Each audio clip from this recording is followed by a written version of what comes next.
Hello guys, मैं आप सभी का अपने यूट्यूब चैनल एजुटॉक पर स्वागत करती हूँ।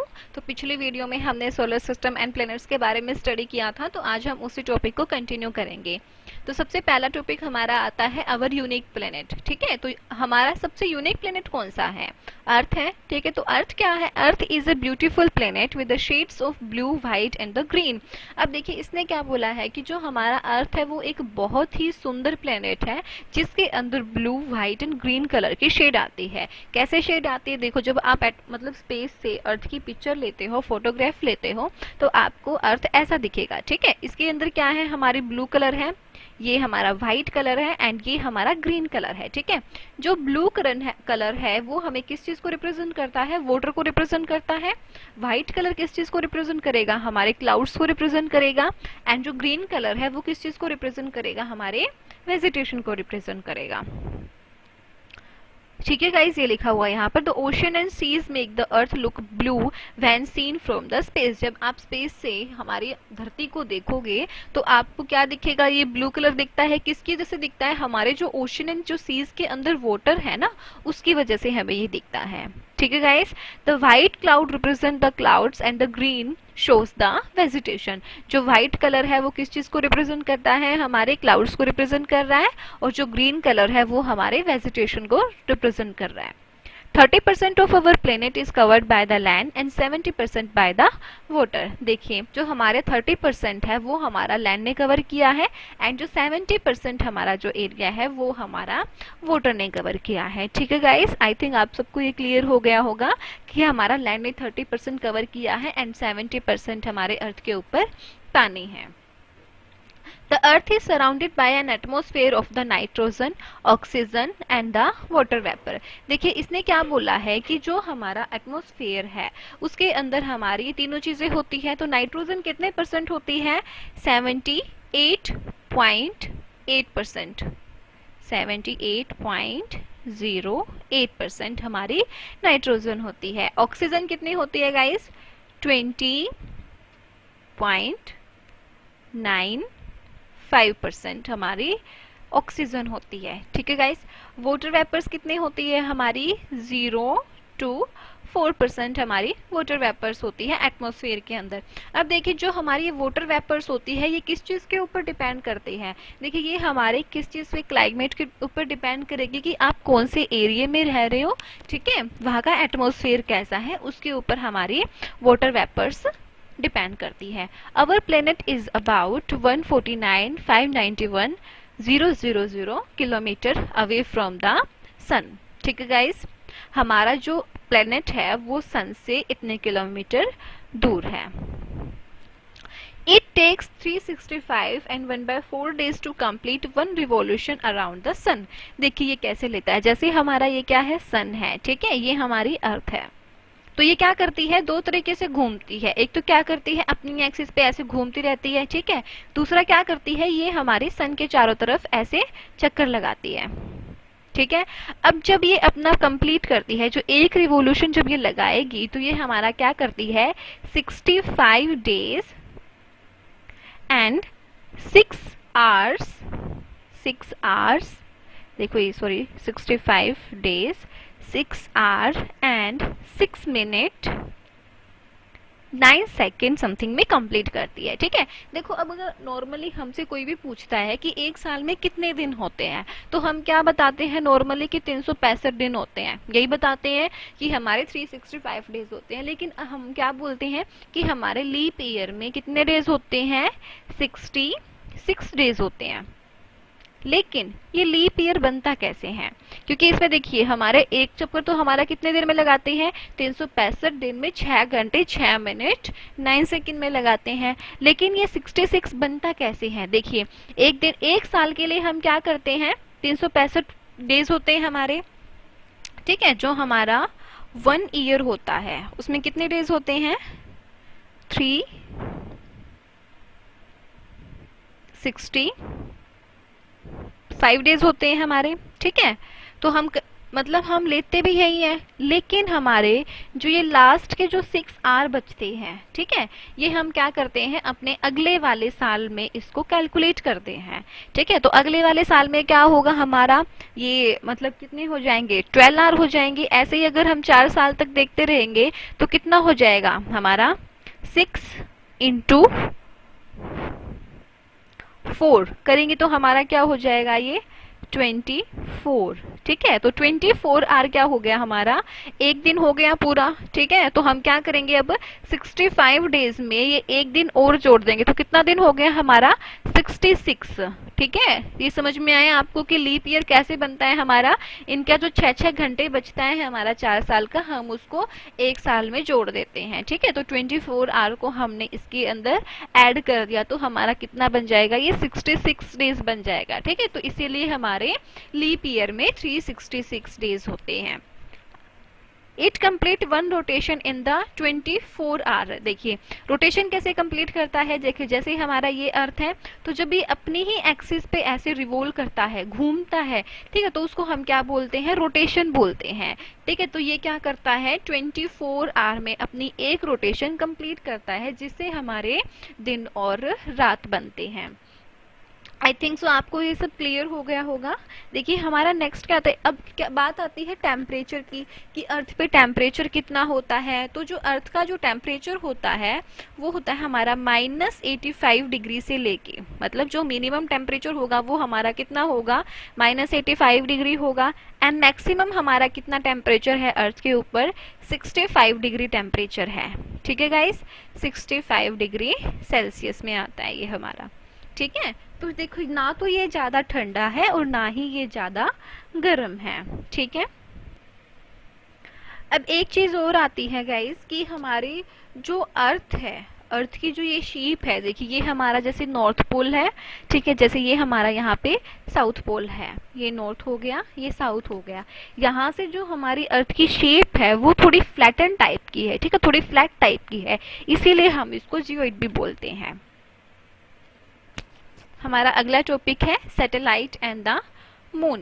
ठीक है, मैंने आई थिंक आपको पिछली वीडियो में बताया था कि सैटेलाइट क्या होते हैं, जिसको क्लियर नहीं है वो पिछली वीडियो में जाकर एक बार देख सकते हैं। ठीक है, तो satellite are smaller celestial bodies which revolve around the larger bodies generally the planets. देखिए इसने क्या बोला है कि जो हमारे सैटेलाइट्स होते हैं वो हमारे छोटे छोटे सेलेस्टियल बॉडीज होते हैं जो हमारे प्लैनेट्स के अराउंड रिवॉल्व करते हैं। देखिए कैसे होता है ये सब, देखिए जैसे ये हमारी अर्थ है, ठीक है, तो देखो जो अर्थ है वो हमारे सन के चारों तरफ चक्कर लगाती है। ठीक है, लेकिन जो हमारे सेलेस्टियल बॉडीज होते हैं, देखिए जैसे ये हमारा मून है, तो मून क्या करता है, ये हमारे अर्थ के चारों तरफ चक्कर लगाता है। ठीक है, जिसकी वजह से हमारे डे एंड नाइट बनते हैं। ठीक है, तो ये हमारी ऐसी स्मॉलर बॉडीज होती हैं जो हमारे प्लैनेट्स के चारों तरफ रिवॉल्व करती है, तो उन्हीं को हम सैटेलाइट बोलते हैं। ठीक है, देखिए जो हमारे सैटेलाइट होते हैं वो दो टाइप के होते हैं। एक तो कौन सा होता है हमारा, ये ह्यूमन मेड सैटेलाइट होता है। जैसे ह्यूमन मेड सैटेलाइट कैसा हम कह सकते हैं, चंद्रयान कह सकते हैं, चंद्रयान 2 कह सकते हैं। ठीक है, और कौन सा होता है हमारा नेचुरल, नेचुरल कौन सा है हमारा, मून, मून हमारा नेचुरल सैटेलाइट है। The moon is a natural satellite of the planet. Jupiter, Saturn, Uranus, Neptune and Mars have many moon while Mercury and Venus have no moon at all। अब इसने देखिए क्या बोला है कि जो हमारे Jupiter, Saturn, Uranus and Neptune, Mars है, उनके बहुत सारे मून हैं, उनके ऐसे बहुत सैटेलाइट हैं, लेकिन जो हमारा मरकरी और वीनस है उनका कोई भी मून नहीं है, कोई भी सैटेलाइट नहीं है। The earth has only the one moon, जो हमारी अर्थ है उसका सिर्फ एक ही मून है। ठीक है गाइस, देखिए ये हमारे क्या है, selected moon of the solar system है हमारे अर्थ के लिए। देखिए जैसे अर्थ का हमारा एक ही मून है, ठीक है, मतलब एक ही सैटेलाइट है मून, ऐसे ही हमारे मार्स के दो हैं, फोबोस है, डिमोस है, जुपिटर के हैं, सैटर्न के हैं, यूरेनस के हैं, नेपच्यून के हैं एंड प्लूटो के हैं। ठीक है गाइस, अब देखिए हम पढ़ाई करेंगे मून के बारे में कि हमारा जो मून है वो है क्या। ठीक है, मून क्या करता है, ठीक है, उसके अंदर क्या क्या होता है। ठीक है, the earth moon is the brightest object in the night sky but has no light of its own it only reflect light from the sun. देखिए इसने क्या बोला है कि जो हमारा मून है वो क्या है, हमारा ब्राइटेस्ट ऑब्जेक्ट है हमारा नाइट स्काई के अंदर। मतलब अगर हम रात को आसमान के ऊपर देखेंगे तो सबसे ज्यादा ब्राइट कौन करता है, हमारा मून करता है ना। तो हम, लेकिन इसकी खुद की भी लाइट नहीं होती, ये क्या करता है, जो सन होता है सन की लाइट को रिफ्लेक्ट कर लेता है। ठीक है गाइस। अब इसकी दूरी कितनी है, जैसे हमारा ये यहाँ पर अर्थ है तो यहाँ ये हमारा मून है। ठीक है, तो इसका डिस्टेंस कितना होगा, 3,84,400 किलोमीटर इसका डिस्टेंस है हमारी अर्थ से। The moon surface is Rocky and covered with the dust. देखो जो हमारा मून का सरफेस है वो हमारा रॉकी टाइप है, मतलब वो हमारा चट्टानों से बना हुआ है। ठीक है, और ये हमारा डस्ट से कवर्ड है। अब देखिए जो हमारे, अब देखा होगा आपने, जैसे टीवी में देखा होगा, मूवीज में देखा होगा, ठीक है, या डिस्कवरी पे कभी देखा होगा, जैसे ये हमारा मून है तो इसके ऊपर ना बहुत बड़े बड़े ऐसे गड्ढे होते हैं, ठीक है, होल होते हैं, तो उनको हम क्या बोलते हैं, क्रेटर्स बोलते हैं। ठीक है guys. The day we see a complete circular moon is called the full moon day. ठीक है, ये मैं आपको बताती हूँ। देखिए जैसे ये हमारा मून चार्ट है, देखिए जैसे हमारा फर्स्ट डे है, ठीक है, तो हमारा क्या दिखता है, जो ये मून है हमारा फुल मून दिखता है। ठीक है, तो हमारा जब फुल मून दिखता है तो इस दिन क्या होता है कि जो हमारी इसकी ब्राइटनेस होती है वो बहुत ही ज्यादा तेज ब्राइटनेस होती है, तो इसीलिए हम इसको क्या बोलते हैं, पूर्णिमा भी बोलते हैं। ठीक है, तो 15 दिन तो क्या रहता है हमारा, पूरा मून रहता है। मतलब कैसे, देखिए इसका क्या है, शेप चेंज हो रही है, ऐसे शेप चेंज हो रही है, दिख रहा है आपको, ये जैसे हाफ हो गया, फिर इससे कम हो गया, फिर इससे बिल्कुल कम हो गया, फिर बिल्कुल कम हो गया, फिर आपका बिल्कुल ब्लैक हो जाता है। एक दिन आता है ना जब मून नहीं निकलता है, तो उस दिन क्या होता है कि हमारा अमावस्या होती है। ठीक है, फिर हमारा क्या होता है, फिर धीरे धीरे धीरे करता क्या करता है, देखिए अपने शेप में वापस आना स्टार्ट होता है। फिर ये थोड़ा सा यहाँ से ब्राइटनेस दिखी, फिर थोड़ा यहाँ से ब्राइटनेस दिखी, फिर यहाँ से ऐसे क्या हो गया हमारा, ये फिर फुल मून बन जाता है। ठीक है, after the full moon, the size of the moon visually decrease every day. After the 15 days, it disappear. This is called the new moon day. इसको हम क्या बोलते हैं, न्यू मून डे बोलते हैं। अमावस्या को हम न्यू मून डे बोलते हैं। ठीक है, ये क्यों होता है, किसकी वजह से होता है, इसकी साइज कैसे चेंज होती है, वो हम आपको नेक्स्ट चैप्टर में पढ़ाएंगे। The various size of moon visible to us during a month are called the phases of the moon. देखिए इसने क्या बोला है कि जो भी हमें इसकी साइजेस दिखती है, देखिए पहले क्या हुआ, ये पूरा साइज में था, फिर ये छोटा होता गया, फिर और छोटा होता गया, फिर ये बिल्कुल ही इनविजिबल हो गया, फिर क्या हो गया, थोड़े टाइम के बाद फिर ये फिर विजिबल होना स्टार्ट हुआ। तो जो ये हमारे जो इसका चेंज हो रहा है साइज, इसको हम क्या बोलते हैं, फेजेस ऑफ मून बोलते हैं। मून के फेजेस होते हैं ये हमारे। देखिए उसके बाद हमारा नेक्स्ट टॉपिक आता है एस्ट्रॉइड बेल्ट। ठीक है, देखिए जो एस्ट्रॉइड बेल्ट क्या होता है कि जब हमारा यूनिवर्स बना था, ठीक है, 4.5 बिलियन साल पहले जब हमारा यूनिवर्स बना था, तो जो हमारे कुछ प्लैनेट्स थे जिनकी फॉर्मेशन कंप्लीट नहीं हो पाई, तो वो हमारे क्या बन गए, कुछ छोटे छोटे रॉक्स बन गए। ठीक है, तो वो चट्टानों में टूट गए थे। ठीक है, तो उन्हें को हम क्या बोलते हैं, एस्ट्रॉइड बोलते हैं। Most of them can be found orbiting the sun in a belt between the Mars and the Jupiter। देखिए ये मैं आपको डायग्राम से क्लियर कराती हूँ। देखिए जैसे ये हमारा दिख रहा है आपको, यहाँ पे हमारा क्या है, ये मार्स है। ठीक है, तो देखिए ये आपको दिख रही है यहाँ पे एक ये रॉक चट्टान, देखिए ऐसे ये सूर्य के चारों तरफ चक्कर लगा रही है, एक बेल्ट टाइप है, तो इसको ही हम क्या बोलते हैं, एस्ट्रॉइड बेल्ट बोलते हैं। ठीक है गाइस। अब देखिए जो हमारी एस्ट्रॉइड बेल्ट होती है ना, इसके अंदर जो हमारे 200 हमारे ऐसे एस्ट्रॉइड होते हैं जिनका डायामीटर क्या होता है, जैसे ये हमारा एक एस्ट्रॉइड है, ठीक है, जो इसका ये डायामीटर यहाँ से लेके यहाँ तक जो इसका डायामीटर है वो हमारा 100 किलोमीटर से भी ज्यादा होता है। ठीक है, कितना, 100 किलोमीटर से भी ज्यादा। ठीक है गाइस। और क्या होगा, जो इसके अंदर हमारी 20 लाख से ज्यादा जो एस्ट्रॉइड होते हैं उनका हमारा डायामीटर 1 किलोमीटर तक होता है। ठीक है, कितना होगा हमारा, 1 किलोमीटर तक होगा। और जो इसके अलावा जो छोटे छोटे हमारे और बच गए हैं उनका डायामीटर इससे भी बहुत ज़्यादा कम होता है। ठीक है गाइस। अब देखिए जो हमारा एस्ट्रॉइड बेल्ट है वो हमारा 3 कैटेगरी में डिवाइड किया गया है। ठीक है, तो फर्स्ट है हमारा सी कैटेगरी, उसके बाद आता है हमारा एस कैटेगरी, फिर उसके बाद आता है हमारा एम कैटेगरी। ठीक है, देखिए जो सी कैटेगरी है, सी कैटेगरी के अंदर हमारे जो एस्ट्रॉइड आते हैं उनका कलर बिल्कुल डार्क होता है। ठीक है, तो ये हमारे 75% जो एस्ट्रॉइड बेल्ट में होंगे वो सी टाइप के एस्ट्रॉइड होते हैं। ठीक है, इनका कलर क्या होगा, डार्क होगा। और ये किस चीज के बनते हैं, हमारे कार्बोनियस सब्सटेंसेस के बनते हैं। ठीक है, क्ले एंड सिलिकॉन के बनते हैं हमारे ये। अब देखिए नेक्स्ट कौन सा है हमारा एस टाइप। एस टाइप के अंदर कौन से आएंगे हमारे, ये हमारे रॉकी सब्सटेंसेस होते हैं। ठीक है, जो रॉक्स के बनते हैं ये हमारे मोस्टली आयरन एंड सिलिकेट के बनते हैं। और ये हमारे 17% जो होगा वो एस्ट्रॉइड हमारे एस टाइप के एस्ट्रॉइड होते हैं। ठीक है, और इनका कलर कैसा होगा guys, grey and reddish colour होता है हमारा एस टाइप के एस्ट्रॉइड्स का। ठीक है, उसके बाद आता है हमारा एम टाइप। ठीक है, एम टाइप, एम से ही पता चल रहा है हमारा मेटेलिक। ठीक है, तो जो एम टाइप के जो एस्ट्रॉइड्स होते हैं हाँ, वो हमारे रेडिश कलर के होते हैं एंड निकल एंड आयरन से बने होते हैं।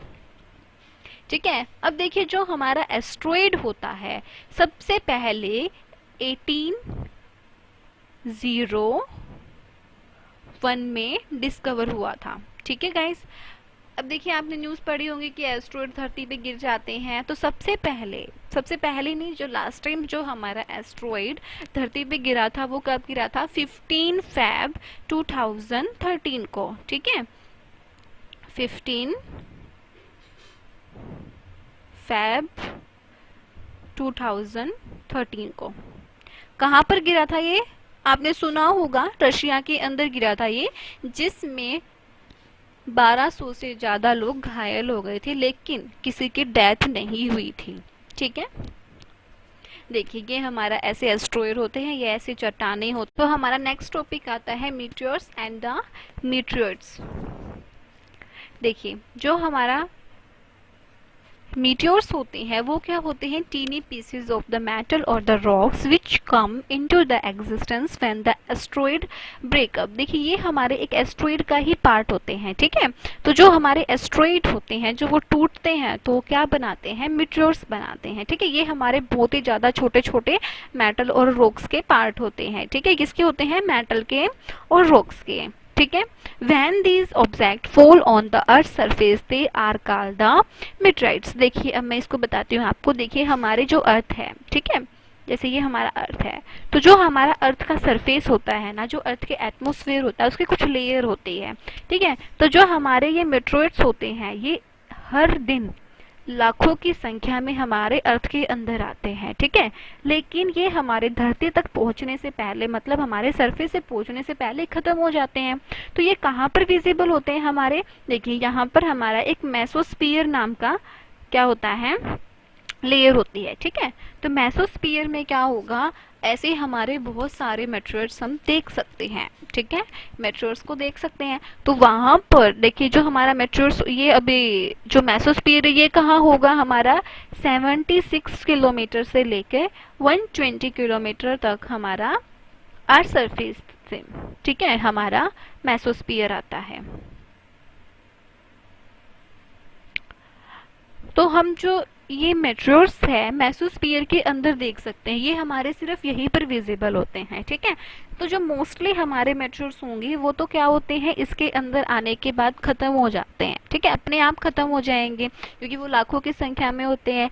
जब हमारे बहुत सारे मेटेरियल्स होते हैं एक साथ स्ट्राइक करते हैं तो वो हमारे क्या बनाते हैं, मेटेरियल्स शावर बनाते हैं। ठीक है, इसी को हम क्या बोलते हैं, शूटिंग स्टार भी बोलते हैं एंड फॉलिंग स्टार भी बोलते हैं। आई थिंक सो आपको ये क्लियर हो गया होगा। अभी देखो हमारे कुछ मेटेरियल्स तो क्या होते हैं वो मेसोस्फीयर में ही खत्म हो जाएंगे, लेकिन सारे तो खत्म नहीं होंगे। तो हमारे क्या होते हैं, कुछ जो मेटेरियल्स होते हैं वो हमारे, देखिए जैसे यहाँ पे क्या है, हमारा नीचे लैंड है, ठीक है, तो वो क्या करेंगे, ऐसे लैंड पे गिर जाएंगे। तो जब हमारे वो धरती पर गिरेंगे तो उस टाइम पर क्या होगा, वहां पर बहुत ज्यादा क्या हो सकता है, बड़ा होल बन सकता है, गड्ढा बन सकता है, ठीक है। देखिए हमारे ये ऐसे होते हैं, ठीक है। तो ये जब हमारे धरती के ऊपर गिरेंगे तो ये बहुत ज्यादा नुकसानदायक भी हो सकते हैं।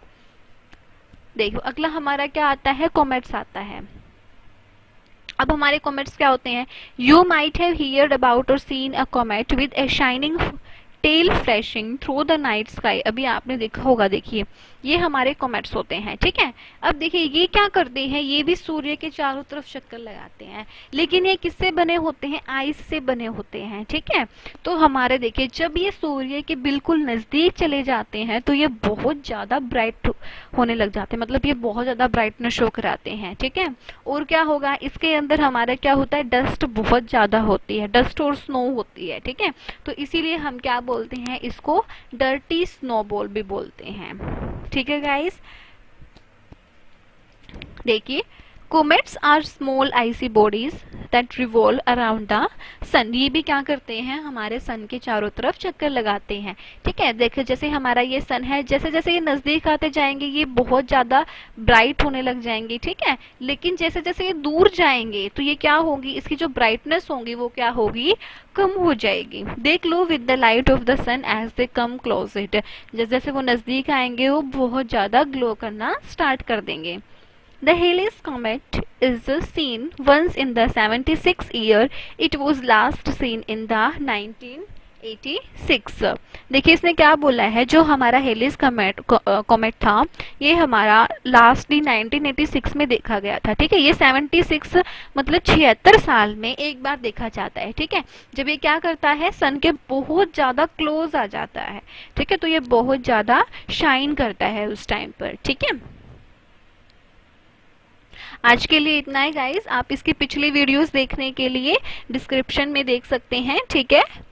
देखिए ये हमारा लास्ट क्योंटो है, nobody is perfect, be strong and never give up. इसने क्या बोला है, देखिए कोई भी ना अपनी लाइफ में परफेक्ट नहीं होता है, हर एक बंदे के अंदर कोई ना कोई क्वालिटीज होती हैं, हर एक बंदे में कोई ना कोई कमी होती है, ठीक है। तो आपको क्या करना है, स्ट्रॉन्ग बनना है और कभी भी गिव अप नहीं करना है, कभी भी हार नहीं माननी है। जस्ट आप खड़े हो और आप अपने मतलब बिल्कुल आप अपने आप को ये मानो कि हाँ भाई मैं ये काम कर सकता हूँ, ठीक है। कभी भी आपको गिव अप नहीं करना है, ठीक है, कि आप ये नहीं कर सकते। आपको हमेशा पॉजिटिव थॉट रखना है कि हाँ मैं ये काम कर सकता हूँ और बहुत अच्छे से कर सकता हूँ, ठीक है गाइस। आज के लिए इतना ही काफी है। अगर आपको ये वीडियो पसंद आई हो तो आप लाइक, सब्सक्राइब एंड शेयर कर सकते हैं गाइस। Thank you guys.